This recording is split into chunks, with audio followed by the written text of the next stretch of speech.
Okay, so welcome to a new day. I know it's been missing for a little bit, but I'm tied up with a few things here at the house.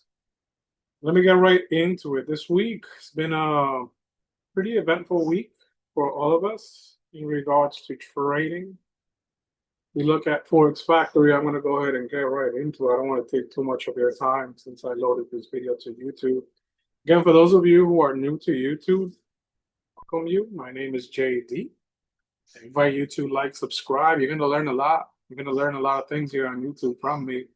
I make this video when I can't make my night classes for my group. So that way I can give them a heads up of, what to expect for the next following day. In this case, tomorrow, which will be June 18th. Today we had FOMC, the first FOMC that the new chairman took on, which is Kevin Walsh. Uh, and the numbers came in line, right? But based on what he was speaking today, the market reacted very violently to that in a negative way. And then, boom, we're recovering right now overnight. So, here, what are we looking at? Get rid of some of this stuff. We're pretty much looking at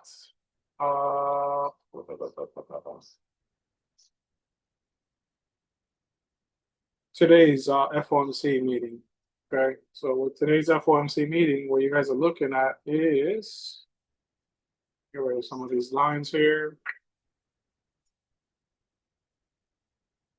Oh, there's this line. All right, so this is going to be our new PDL, which is our previous day low. And then the new previous day high is going to be right here at the top of London. London and New York. Actually, Tokyo and London. New York didn't make higher. So this is for the NASDAQ. It was a big range today. They had a huge range of, let's see,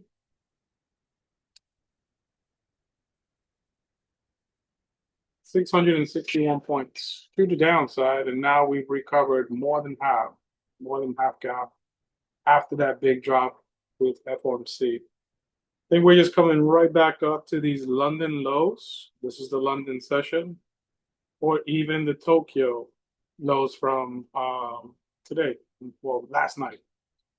So what to expect for the rest of the week? We are looking at 5 minutes here. So let me actually zoom in, or actually zoom out to a 1 hour. If I zoom out to a 1 hour, you can see a bigger picture of the thing, right? So some notes I had here. Okay, you want to come and learn? Subscribe to get some stuff for free here on YouTube. But if you do want to come and learn, the link will be below. It's called daytradingwolf.com. I'm enjoying the rest of the wolf pack. So let's see. From these lows to these highs. Wow, right at the golden pocket. Close to that golden pocket. That was a nice bounce off the golden pocket. We call this the GP, golden pocket off the Fibonacci level. And we clearly have this high.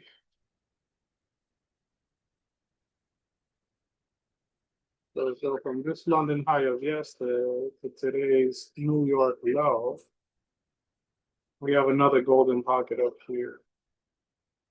Let's see if the market is just going to be trapped right here. Normally, I give my team expected moves for the week, but because we switched contracts, we're in the process of switching contracts. I didn't send that out because it gets all funky. The code gets all funky. But so what we're looking at right now, FOMC, we are still in a downtrend after yesterday's downward pressure and today's FOMC. So until we do not break this downtrend, we could continue to see maybe more pullbacks. Okay. So are we in a bear market? I don't think we're in a bear market. Well, we haven't even started a bear market because we just tagged all-time highs again yesterday after the big drop about a week and a half ago. Quite a nice big bounce, right? With all the news about end of the Iran war and talks of peace, plus the IPO for SpaceX. So that also helped out a lot. Now we're just pulling back. So this is the Nasdaq. The Nasdaq, it's getting to a spot where this demand right here is now our new supply. So anywhere around here, we might see some resistance. We got to see what Tokyo and London do tonight, right?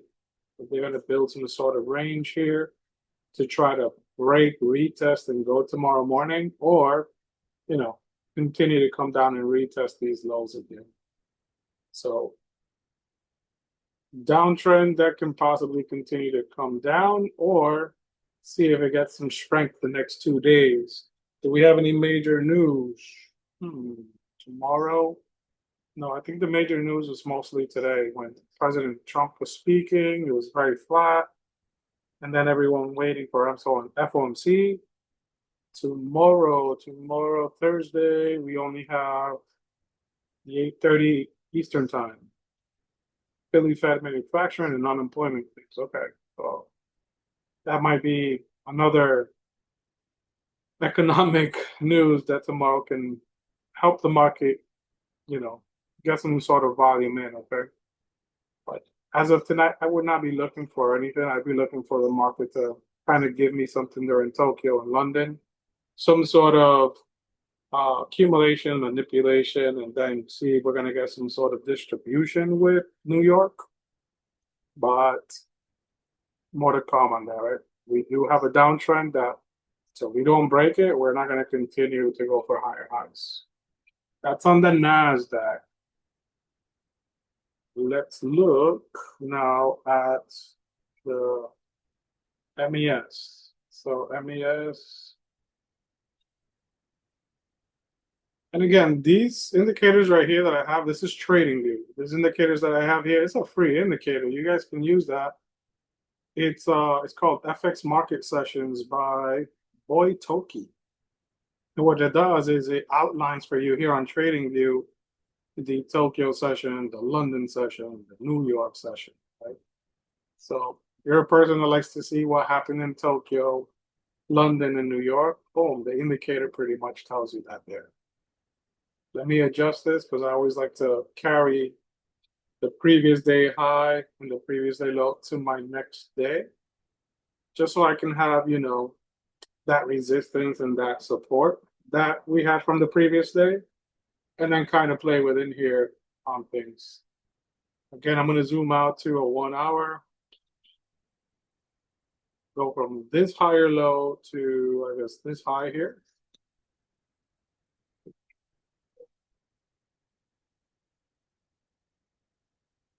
Again, if you want to learn more, I'm enjoying. So New York, boom, wow, look at that. Nice bounce. That was the bounce. The bounce was right there. Right at that GP today. Market just moves and flows, right? Golden pocket. Fibonacci golden pocket. So there we go on that one. I'll go ahead and remove this now. I'll draw another one from the high to that low. And then I have this golden pocket here. I like to do this because then this gives me pretty much the range that the market could be trading in tomorrow, giving us a ceiling, right? Giving us a top and then giving us a floor. We break this floor, then of course we're going to go down, right? We break this ceiling, then of course we're going to go up to the next, resistance levels of it. All I do is just draw that. Boom, leave my golden pockets for tomorrow, my highs and lows. And then, tomorrow I zoom in, right? Zoom in into 5 minutes and see how it behaved overnight during the Tokyo session, right? So normally I like to look for this, like to look for Tokyo to accumulate, London manipulate. And normally New York would distribute up, but because of how flat today it was, because we were waiting for this news, New York ended up distributing down. Okay. Now, after hours, the market is recovering very, very well. If we go from today's high all the way down to today's low, what was the range on the, let's see, the range on this was 140 points for the S&P 500, getting very close to this half gap. So I'm actually going to put one there. Label it in white, actually, and I'm going to throw a text on it. So I can just say HG, which to me it just means half gap, right? From this high to this low, it's coming back to halfway. The gap down is giving back half. So there you go, half gap. Anywhere around here is where normally people would be looking to see a pullback, right? Maybe a pullback here. I cannot draw a pullback Fibonacci because I don't know where the high is, right? We're still trying to find the high. It could be here, it could be a little higher. So I like for the market to establish where it's going, give me a high, and then start to see a pullback, and then I'll draw a Fibonacci from here to the high and for like a golden pocket or something like that. Okay, so yeah, tomorrow, be careful around 8:30. Here are your levels. You're looking at levels for the NASDAQ. You have 30,600 and 29,900, right? So you got all this to play with tomorrow. And of course, remember, the market moves in structure or it moves in waves, right? Higher highs, higher lows, or higher highs, lower lows, lower highs, or structure, right? Wait for that. We are still on a downtrend here on the ES on a bigger time frame. I think it's weaker. Yeah, definitely weaker than the NASDAQ. So we got bang, bang. We have that trend, but we also have this lower high to right there. So we still need, yeah, we still got a lot of trends to try to break through. Yeah, I would say wait for Tokyo to give us some sort of range or manipulation, London to give something overnight, and then we'll wait to see if New York is going to have enough juice to distribute up and try to break the trend, or it's just going to continue the downtrend that it's currently on, right? This case is the S&P 500. In this case, it would be the NASDAQ. So yeah, no, I'm not bullish. I won't be bullish in this market until we break above this trend, retest it, and then really break above this 30,600 for me to consider to go bullish again. Really nice bounce off very close to that golden pocket, right? From here to here, golden pocket, we fall. That's it. That's the video. Again, I invite you to subscribe, like this video if you like what you're seeing. If you want to really learn what the hell I just did, right, in a more professional way, I invite you to join us. Join the Wolf Pack. And that is www.atradingwolf.com. I will see you guys again on the next one. Peace.